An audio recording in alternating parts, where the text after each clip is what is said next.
Hello everyone, my name is Abhishek and I welcome you all back to our छोटा सा beautiful सा channel that is Insights on Physics। आज के इस video number 4 of units dimension and measurement में हम देखने वाले हैं what are the limitations of dimensional analysis.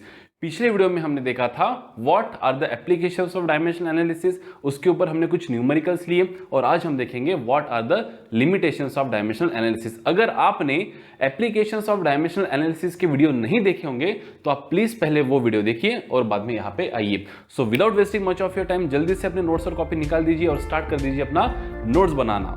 Let's start the topic of limitations of dimensional analysis.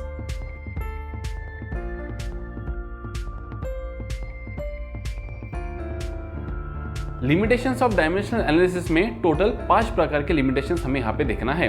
पहला जो लिमिटेशन है डायमेंशनल एनालिसिस का कि डायमेंशनल एनालिसिस कहाँ पे मार खा जाता है, तो पहला इट डज नॉट डिफाइन, लिखेंगे कि डज नॉट डिफाइंस, एक एक डायमेंशनल एनालिसिस का अपन लिमिटेशन लिखेंगे और उसको समझेंगे।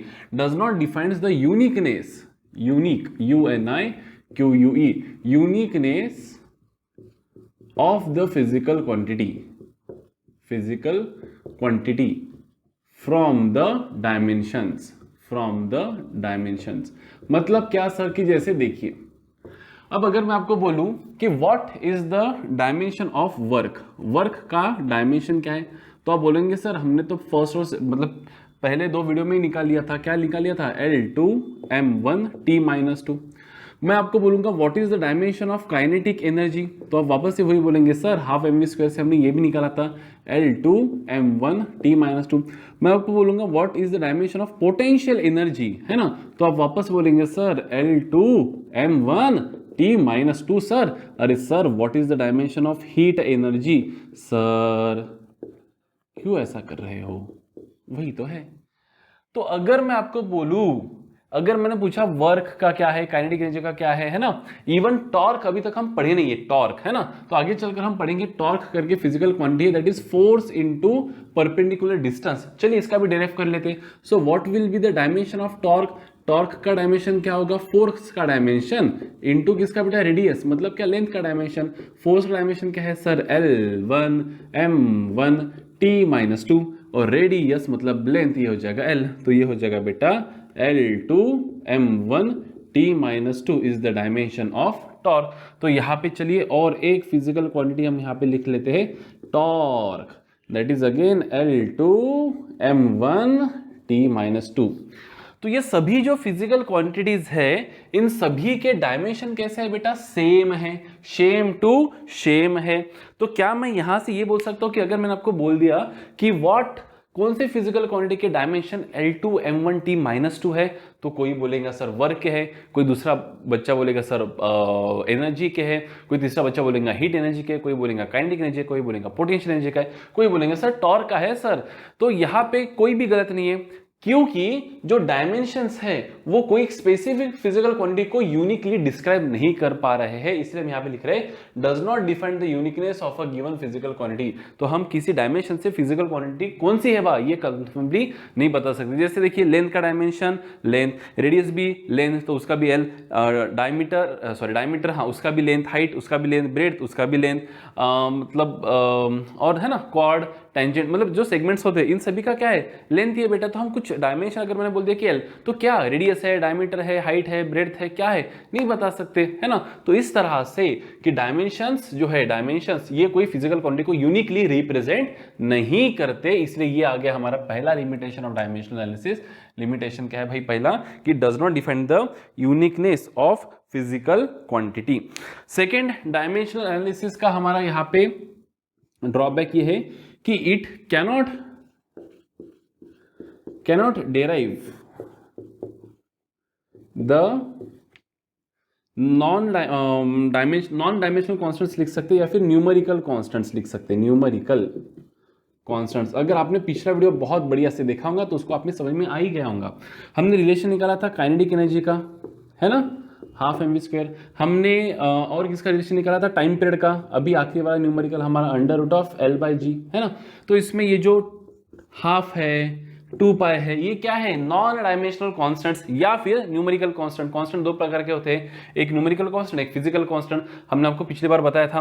तो ये जो डायमेंशनल एनालिसिस है ये आपको काइनेटिक एनर्जी, मास और वेलोसिटी के बीच में रिलेशन दे देंगे, लेकिन ये जो न्यूमेरिकल वैल्यू है 1/2, 2 पाई, ये बताने में ये असमर्थ है। इसलिए सेकेंड हमारा लिमिटेशन ऑफ डायमेंशनल एनालिसिस हो जाता है कि it can not derive the numerical constant. बढ़िया sir. Next, it cannot be used to find the relation containing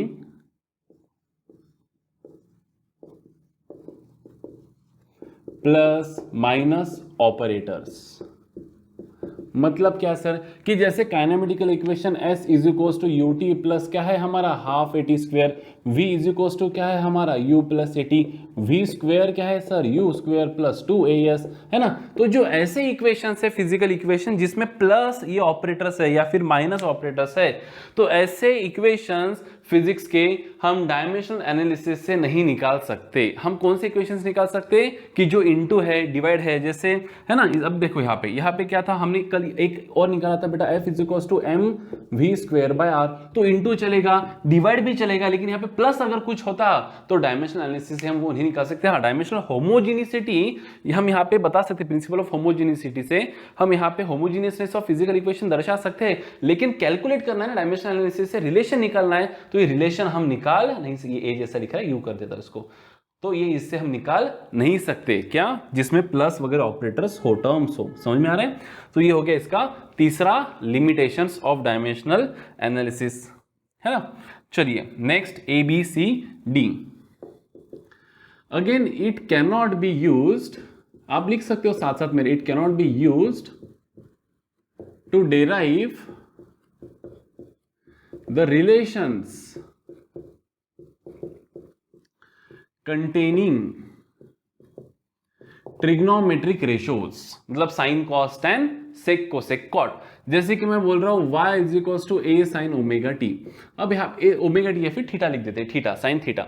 अब यहाँ पे देखिए जो साइन थीटा है, जितने भी ट्रिग्नोमेट्रिक रेशियोज है बेटा ध्यान दीजिए, ट्रिग्नोमेट्रिक रेशियोज क्या है sir, sine theta opposite upon क्या लिख सकते हैं अपन, हाइपोटेनियस। और एक आधा ले लेते कॉस थीटा, क्या है कॉस थीटा बेटा, it is adjacent upon hypotenuse. आपने मैथमेटिकल टूल्स में सब पढ़ा ही है ना, अपोजिट साइड अपॉन हाइपोटेनियस।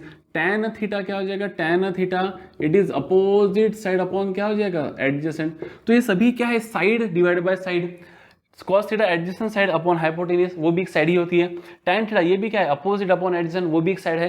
तो ये सभी जो tan theta, cos theta, sin theta, tan theta, cos theta या फिर और बाकी के सेक कोसेक कॉट, ये सभी जो है बेटा ट्रिग्नोमेट्रिक रेशियोज, ये किसी ना किसी के मतलब सेम क्वांटिटीज के रेशियो है। कैसे रेशियो है, सेम फिजिकल क्वांटिटी के, length by length, length by length, length by length. तो length length cancel, length length cancel, length length cancel हो गया।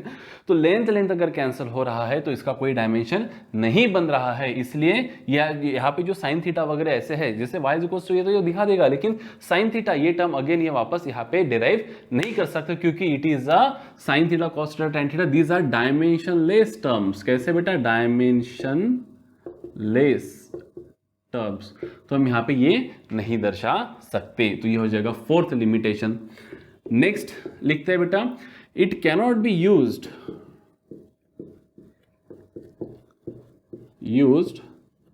to find the relation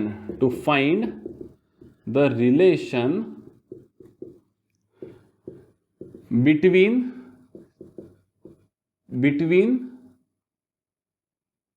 more than three independent physical quantities. Sir के ऊपर से गया sir, independent physical quantity मतलब क्या बेटा, कि जैसे देखो मैं हमेशा लिखता हूँ कि कोई फिजिकल क्वांटिटी x, ये किसका फंक्शन होंगी, ये फंक्शन होंगी p का, ये फंक्शन होंगी q का, ये r।